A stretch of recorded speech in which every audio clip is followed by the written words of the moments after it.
ఏం కాదు. ఏ సమయంలోనూ రాజకీయ దాడులను అంగీకరించలేము. అందులో ఈ సమయంలో అసలే అంగీకరించలేము.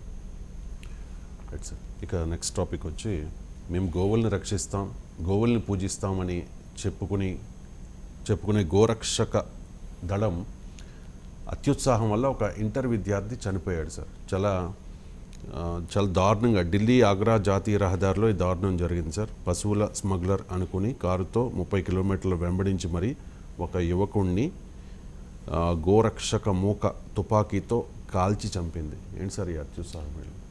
అత్యుత్సాహం కాదు, అది నేరం. అది ఉత్సాహం ఎట్లయితుంది? అదే సార్, అది ఉత్సాహం కిందకి రాదు కదా, నేరం కదా.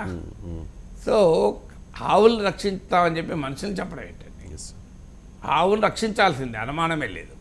దానికి గోవులను రక్షించాలన్న పేరిట మనుషులు చంపితే అసలు ఎవరిచ్చారండి? ఏ ధర్మం ఒప్పుకుంటుంది చెప్పండి? ఏ సంస్కృతి ఒప్పుకుంటుంది?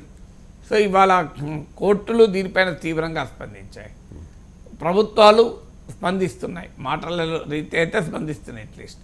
కానీ ఈ రకమైన శక్తులు ఎందుకు సమాజంలో ప్రబలుతున్నాయి? ఎందుకు ఈ ఫ్రింజ్ ఎలిమెంట్స్ అందామా, వీళ్ళని ఏమందాం, ఈ ఉన్మాద శక్తుల్ని?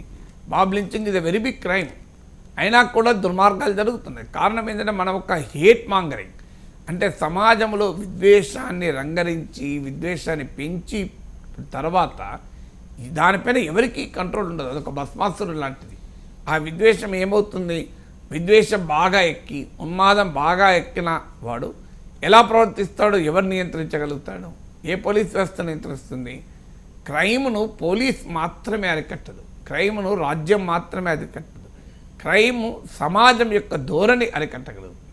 సమాజంలో నిరంతరం విద్వేషము, ఉన్మాదము మన మాటల ద్వారా, మన చేతల ద్వారా పెంచుకుంటూ పోయామనుకోండి, నువ్వు ఎంత పోలీస్ వ్యవస్థ ఉన్నా సమాజం హింసాయుతంగానే ఉంటుంది. It's impossible to control violence. ఎందుకు? పోలీస్ ఎంతమంది ఉంటారు? ఇప్పుడు మీరు పాపులేషన్కు పోలీస్కు రేషియో ఎంత ఉంటుంది?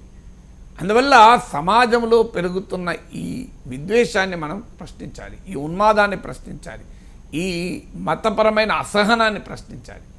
సో ఈ ధోరణుల వల్ల సమాజం, ఎందుకంటే మనం ఒక 10 ఏళ్ల కింద ఇన్లే ఇలాంటి మూకదాడులు, గోరక్షక పేరిట ఆవులను రక్షించడం పేరిట మనుషుల్ని చంపడము, బీఫ్ తీసుకెళ్తున్నారన్న అనుమానంతో చంపడము. ఇలా ఈ మధ్య రైల్లో ఒక ముసలాయనను కొట్టారు, చంపేంత ప్రయత్నం చేశారు. అసలు ఈ కల్చర్ ఎక్కడికి వెళ్ళి వచ్చింది? ఇది ఏ మతం అంగీకరిస్తుంది? ఏ ధర్మం అంగీకరిస్తుంది? ఏ రాజ్యాంగం అంగీకరిస్తుంది? అందువల్ల ఇది రాజకీయ వ్యవస్థ, సమాజం ఆలోచించాల్సిన అవసరం ఉంది. ఈ రకమైన మాబ్ వైలెన్స్ను ఎట్టి పరిస్థితుల్లో అంగీకరించకూడదు. Right sir. ఇక కీలకంగా తెలంగాణలో విద్యా కమిషన్ను ఏర్పాటు చేశారు సార్. హామీ ఇచ్చినట్టుగానే చైర్మన్ ఉంటారు, 3 సభ్యులు, 2 ఏళ్ల కాల